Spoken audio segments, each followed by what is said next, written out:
Hello, it's Brother Gerald, YouTube philosopher. And today I went and saw the movie Star Wars Rogue One. And I must say that the movie definitely satisfied my taste for Star Wars. I grew up with Star Wars when it came out in 1980, or it didn't come out in 1980, it came out in 76, I think it was.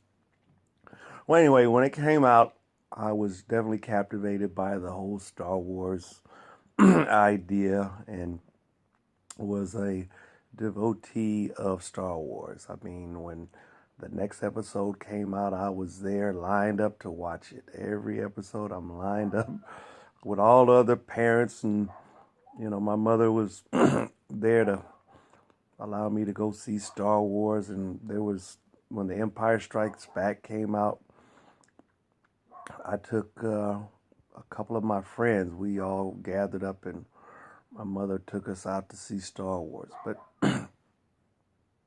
getting back to Rogue One, I would say that this is a very good movie.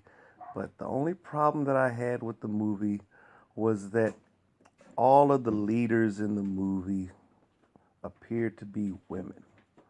And when the gathering took place, where they were trying to decide, what are we going to do? The Empire has this devastating weapon.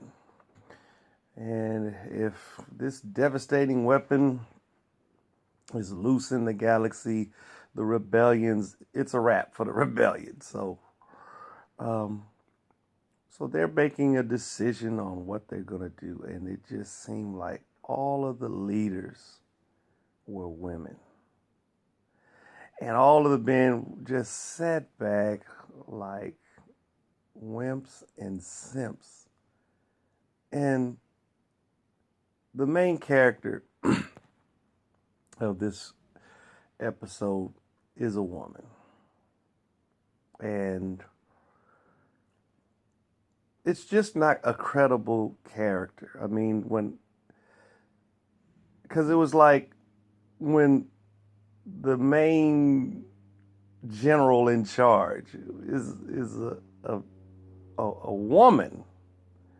And when I looked at the woman who was in charge, she was like the epitome of femininity. There was nothing militaristic about the way she was dressed. There was nothing militaristic about the way she spoke. Everything seemed to be so soft about this woman. But here it is. She's like the commander that everybody's looking to as they debate amongst themselves. And it was only two people that were really debating. It was this beautiful, short-haired white woman general and this black leader who she looked almost dressed like a Muslim, like the way a Muslim woman would be dressed. She had a headdress on, and she had this mouth. I mean, she was moving 1,000 miles an hour, talking about, no, we're not going. We ain't doing it. I mean, it was very comical, and surrounding all of this debate between this white femininity general and this black aggressive mouth subordinate general was surrounded by a bunch of men, and these men had guns, scars, looked like they all battle-tested men, and they didn't have not a word to say. But the main character, who was also a woman, and she looked to be like maybe between the age of 18 and 25. Even she gets into the discussion between these two leaders, and she's like, they got her almost like David, talking to the leaders of Israel when, the Israels had a confrontation with the Philistines, and Goliath was this larger than life man. He was like 9 feet tall, And nobody wanted to battle the Philistines because, they had military men, and one of which was this guy named Goliath, who was the baddest soldier going. And here's David. Is there not a cause? We need to battle. There's hope if we just take courage. And I'm like sitting here scratching my head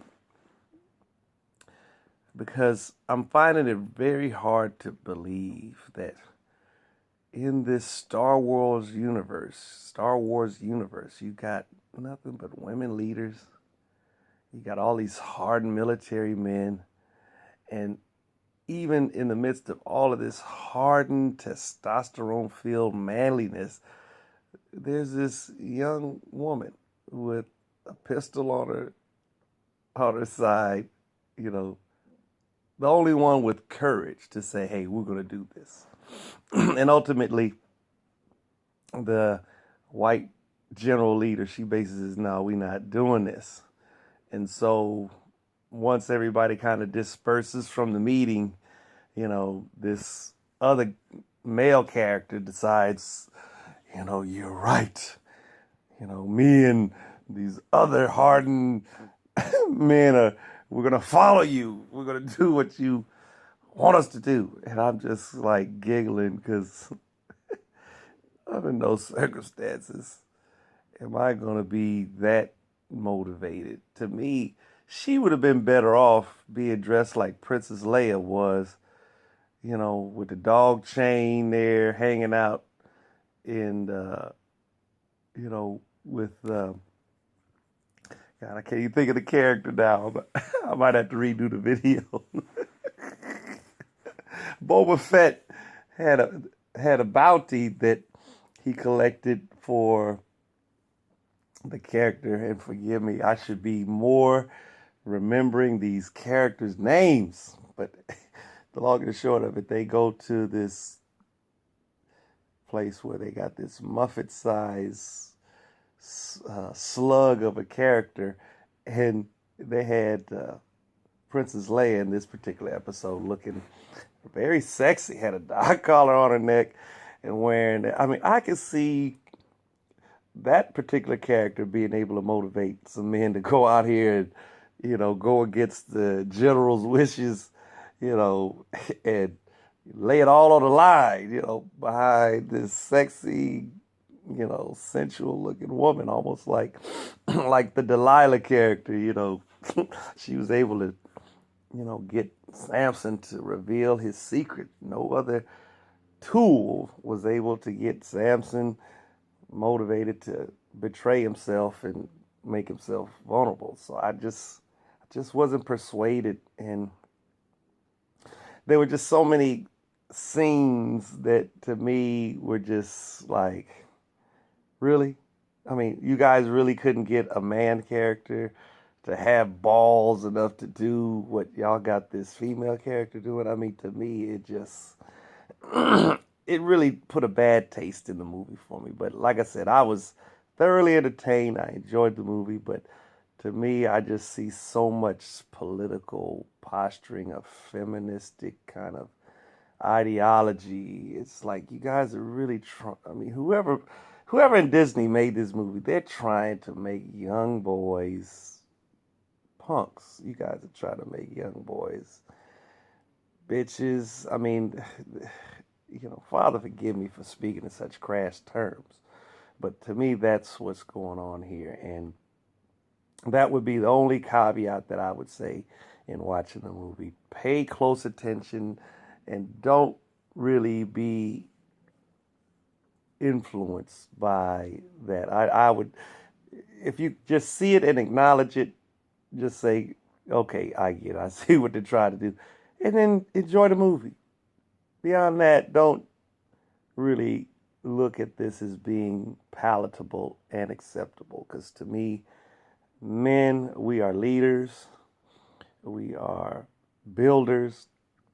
And the only way a woman can come into the game is after all of these things are built and she's able to amass a cadre of men supporters that will kind of maintain her position of power and control for the benefit of them. And I would say most men would subordinate themselves to allow the woman that position of leadership, because when all hell breaks loose and things start falling apart, they'll have the perfect scapegoat to blame, and they can easily get rid of her, and they can, supplant her power whenever they choose to, and they don't even have to get rid of her to do that. So with that, I just want people to just be aware. Go to the movie, be entertained, but don't be so entertained that you can't think. Don't be amused. Be entertained, but think. Because you know what to muse means to think. To abuse means not to think. And I could say that it was very entertaining, but definitely I was not amused by the overt feministic kind of message that was being portrayed. So with that, I depart. Peace and blessings to you all.